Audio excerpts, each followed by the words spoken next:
Hello friends, आपके अपने YouTube channel railway exam cracker में आप सभी का स्वागत है। आज के हम इस वीडियो में भौतिकी के अध्याय मापन के बारे में विस्तार पूर्वक अध्ययन करेंगे ताकि आगामी होने वाले परीक्षाओं में इस चैप्टर से कोई सवाल ना छूट पाए। अगर ये वीडियो आपको अच्छा लगे तो वीडियो को लाइक करें, अपने दोस्तों के बीच शेयर करें ताकि वे भी इस वीडियो का आनंद उठा पाएँ तथा चैनल को सब्सक्राइब करके बेल आइकन को प्रेस करें ताकि हमारी आने वाले अगली वीडियो का नोटिफिकेशन आप तक पहुंच सके। तो चलिए अब वीडियो स्टार्ट करते हैं। अध्याय फर्स्ट, मापन। मापन किसी पदार्थ, व्यक्ति, वस्तु अथवा क्षेत्र से संबंधित विभिन्न भौतिक राशियों जैसे लंबाई, आयतन, क्षेत्रफल, समय, द्रव्यमान आदि का मानक मात्रकों की तुलना में शुद्ध संख्यात्मक मान प्रदर्शित करना ही मापन कहलाता है। ठीक, उदाहरण जैसे कि सब्जियों को भार को किलोग्राम में व्यक्त करना, दूध की मात्रा को लीटर में व्यक्त करना, कपड़े की लंबाई को मीटर में दर्शाना, यही सब मापन कहलाता है। इसके बाद भौतिक राशियाँ। भौतिक राशियाँ पदार्थ के वे भौतिक गुण हैं जिनका मापन किया जा सकता है तथा उनकी माप को संख्या द्वारा प्रदर्शित किया जाता है। भौतिक राशियाँ पदार्थ के वे भौतिक गुण हैं जिनका मापन किया जा सकता है तथा उनकी माप को संख्या द्वारा प्रदर्शित किया जा सकता है। जैसे अगर किसी वस्तु की लंबाई को हम मापते हैं तो उसे मीटर में मापते हैं तो 2 मीटर, तो यहाँ लंबाई एक तरह का भौतिक राशि हो गया और उसको संख्या एक माप को 2 संख्या द्वारा मापा गया तथा भौतिक राशियों को दिशा, परिमाण व मात्रा के आधार पर निम्न 2 रूप में वर्गीकृत किया जाता है। भौतिक राशियों को दिशा, परिमाण और मात्रा के आधार पर निम्न 2 रूप में वर्गीकृत किया जाता है। फर्स्ट, भौतिक राशियों का वर्गीकरण दिशा एवं परिमाण के आधार पर। दिशा एवं परिमाण के आधार पर भौतिक राशियों को हम 2 भाग में विभाजित करते हैं। फर्स्ट है अदिश राशि, दूसरा है सदिश राशि। ठीक। सेकेंड, मापन या मात्रक के आधार पर। मापन या मात्रक के आधार पर हम भौतिक राशियों को 3 राशियों में विभाजित करते हैं, मूल राशि, व्युत्पन्न राशि और पूरक राशि। इसके बारे में आगे डिटेल से अध्ययन करेंगे। फर्स्ट,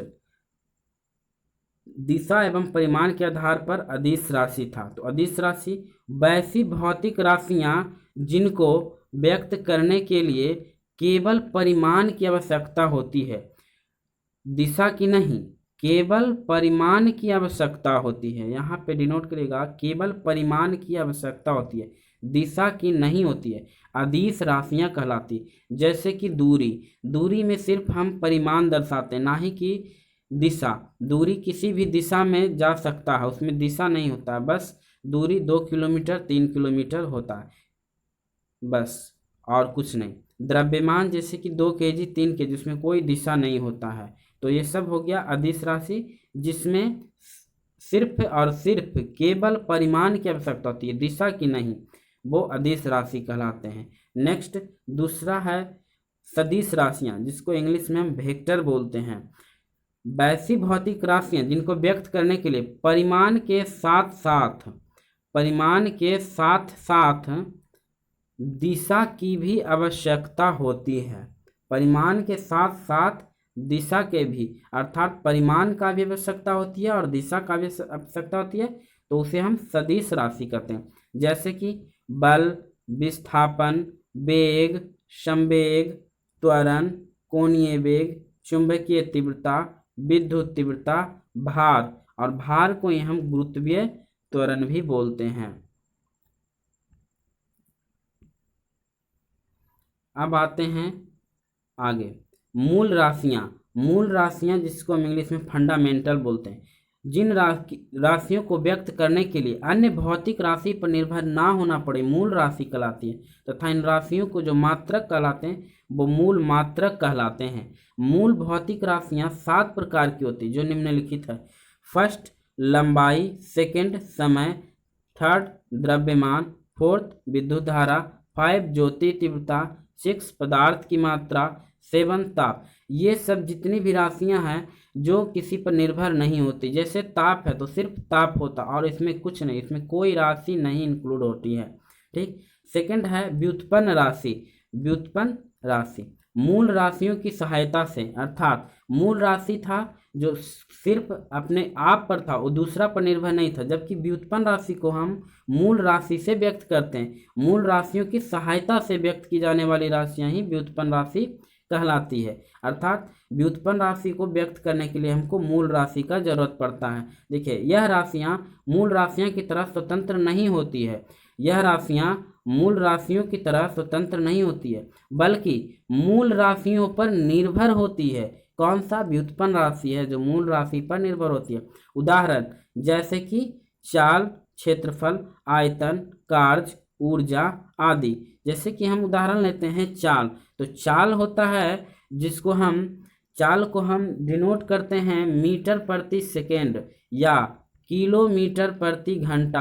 अर्थात चाल को हम दूरी और समय दोनों को इंक्लूड करके ही चाल बनता है। यानी कि व्युत्पन्न राशि चाल के लिए हमको दूरी और समय पर डिपेंड होना पड़ता है। दूरी और समय पर डिपेंड होना पड़ता है।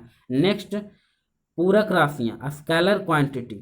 समतल कोण तथा घन कोण, जिसको हम ठोस कोण भी बोलते हैं।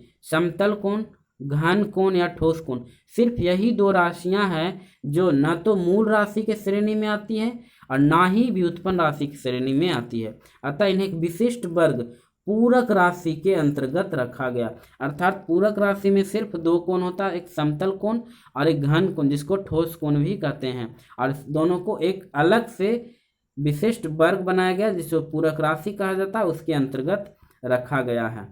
अब आते हैं भौतिक राशियों का मापन के बारे में। तो देखिए, भौतिक राशियों का मापन हम किस प्रकार से करते हैं। तो किसी भी भौतिक राशियों का मापन दो चर के संयोजन से व्यक्त करते हैं। दो चर के संयोजन से व्यक्त करते हैं।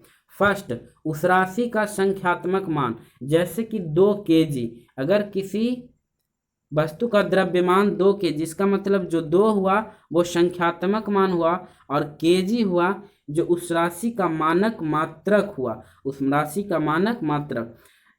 आगे, संख्यात्मक मान। संख्यात्मक मान वह अभिमान है जिससे यह ज्ञात होता है कि किसी राशि का मात्रक उस राशि में कितनी बार सम्मिलित हुआ। जैसे कि हम ऊपर देखें 2 kg मान लेते हैं चावल है, इसका मतलब कि चावल kg 2 बार सम्मिलित हुआ है।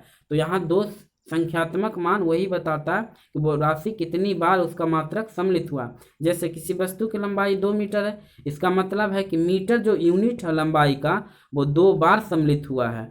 आगे, मात्रक। किसी भौतिक राशि के मापन के लिए निश्चित किया गया जो मान है वही मात्रक कहलाता है।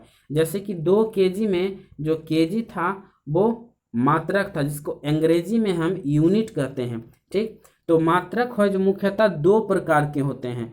फर्स्ट होते हैं मूल मात्रक और सेकंड होता है व्युत्पन्न मात्रक। इसको मूल मात्रक वही मात्रक होता है जो मूल राशि का मात्रक होता है और व्युत्पन्न मात्रक वही मात्रक होता है जो व्युत्पन्न राशि का होता है। ठीक, जैसे कि मूल मात्रक वैसे मात्रक जो मूल राशि से संबंध हो। देखिए, वैसे मात्रक जो मूल राशि से संबंध हो मूल मात्रक कहलाते हैं।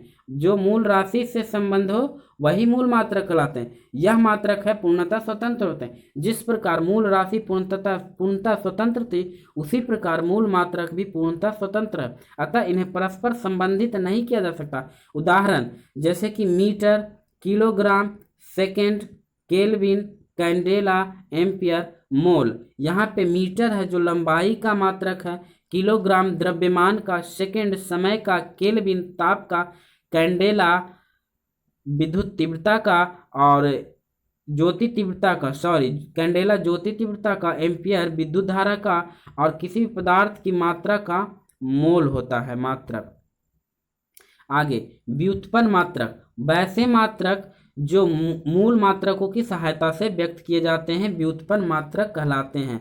वैसे मूल मात्रक जो मूल मात्रकों की सहायता से व्यक्त किए जाते हैं व्युत्पन्न मात्रक कहलाते हैं। यह मात्रक स्वतंत्र नहीं होते हैं बल्कि अन्य मात्रकों यथार्थ मूल मात्रक पर निर्भर होते हैं। जिस प्रकार व्युत्पन्न राशि मूल राशि पर निर्भर होती थी, उसी प्रकार व्युत्पन्न मात्रक मूल मात्रक पर निर्भर होते हैं। जैसे वहाँ पे राशि एक था 2 किलोमीटर, इसका मतलब था कि किलोमीटर बटा से घंटा, 2 किलोमीटर प्रति घंटा ये चाल हुआ, 2 किलोमीटर प्रति घंटा चाल। तो यहाँ पे चाल हुआ जो व्युत्पन्न राशि हुआ, जो कि किलोमीटर अर्थात दूरी और घंटा यानी समय पर निर्भर होता था। और यहाँ पे 2 किलोमीटर प्रति आवर है जो किलोमीटर